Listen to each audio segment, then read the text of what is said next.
amin tayo ket adda iti bukod na nga rikot iti panagbiag. Adda dagiti nakipker, adda met digiti nakapsot kamang sango iti pagsubok. Ngem iti biag ket ababalaen, isu nga iti oras ket ikantay iti importansya, sakbay nga mapukaw dagiti na tsansa nga impaay iti nanaso.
Guys, diba? All these first few days, guys, nalibring ang auntie tutuloy yung ibig ko. Basta kanya ba ito? Kaya ako pang future study na subject. Alam mo, ano yun? Hopes and dreams you about the future. Shock. Kahit katagabal na medical technologies kasi trabaho ko.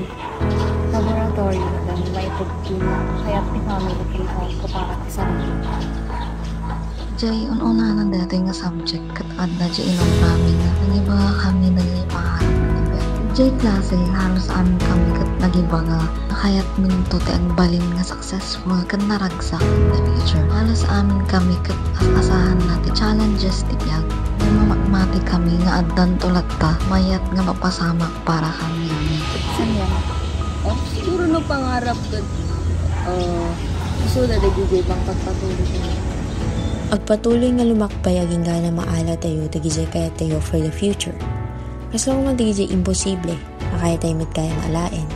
Tagijay bagay nga mangteti inspirasyon, tagijay bagay nga pakaragsakan tayo. Kadeti pinagserrep ko kadeti nga pangarap yan na diyon unana. Ragsak, kaba, kinhalo-halong imahinasyon tinaramdamak idi. Kaslang kumati mapanpanunod ko nung angket may sanak to nga eksperto kadeti nga trabaho. Naragsak na to tag serbikin makatulong na. Yun ang makapaarami dati sarilit na names tag ko. Di kita siguro ti dahilan na no api kaya't kumakalpas. Narigat man, niyam uri anamit ti pagdaanong kaslang makapaawan ng nama, ag-give up na kon, drain yan, tiwala lang kasi mas taktakiltot kapalit na kadeta. Kaya't laban lang. Wait, ano tingin mo sa future? Anong impact na rin? Adjectual. Ibilog. Bilog? Ibilog. The future's wheel. Ano dito? Ang konsepto ng future's wheel kung saan ang isang solong sitwasyon ay may maraming mga kahihinatnan na maaring maging mabuti o masama. Sa pamamagitan ng konsepto na ito, maaari nating asahan kung ano ang mangyayari sa hinaharap. Maaari nating malaman ang mga posibleng kalalabasan na kung ang kinalabasan ay maaaring maging masama, malalaman natin kung paano ito solusyonan. Ang future's wheel ay tumutulong sa paggawa ng desisyon dahil ito ay maaaring magpakita ng posibleng mga mangyayari. Hi guys. Hello. Kumusta? Okay lang. Di ba the future's thing yung subject? Ganda. Ano tinagbaliwan na ibigan ita? Kanyak. When? Shakat ado.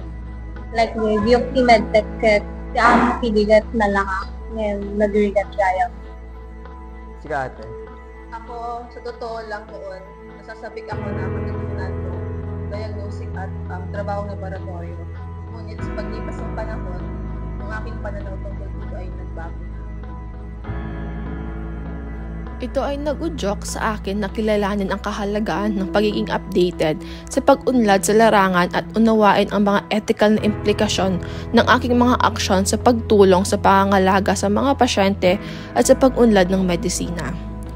Ang mas malawak na pananaw na ito ay nagdulot ng bagong pag-asa at pangarap tulad ng pagtataguyod para sa pantay na pag-access sa pangangalagang pangkalusugan at sa pagpapalawak ng isang mas inklusibo at mas malawakang sistema ng pangangalagang pangkalusugan na tumutugma sa aking unang kasabikan sa pagbibigay ng positibong kontribusyon sa pangangalaga sa mga pasyente. Ito yung Gina, sumusunod mo yung future thinking. Ano impact na ayun, nag-eksakto ito din naman. Kasi in the first day hindi siya subject. Kasi lang magbaga ko ito yung tapos magpapapanong na future thinking isn't about how we people in the present think about the future, when no, is it about how the people in the future lives. Hindi mapapapanan ng kalaki. Ket itatan, maibaga kon nga usto di gijay nga duwa nga panpanunutek idi. Detoy nga asignatura ket talaga nga nagdakkel iti impact na kanyak aglalo iti parte nga panagdesisyon ko kenno ayan nagpatenga iti dapat nga planwek iti panagbiag ko. Detoy nga asignatura ket talaga nga nagserbi nga isot nang ipasimudaag iti kinapudno nga datayo iti makunkuna nga authors of the future. Haan tayo nga agdardaras, no diket-diket tanangin tayo iti gargaraw tayo.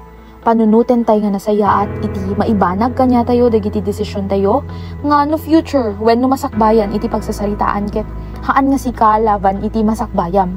No diket di sika laban metla kengka. Iti lubong addan iti nakasurat nga future nan. Isu nga kasapulanen nga ubraen tayo met iti responsibilidad tayo, nga mangnayon iti sprinkle on top of the cake nga kunada. Ang future thinking, mga personal at silipunan ay napakahalaga. Hindi kaya tayo nito natanawin ng mga posibilidad, harapin ang mahahon at maaagap na umangko.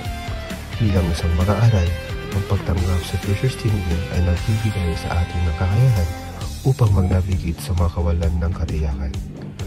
Kaya, konsidera natin ang future thinking hindi lamang bilang isang konsepto, ngunit bilang isang gabay na prinsipyo para sa pangsasakatuparan ng ating mga pangarap at paglikha ng mas maliwanag na kinabukasan para sa lahat. We are. We are. We are. We are. We are. We are. We are. The authors of the future.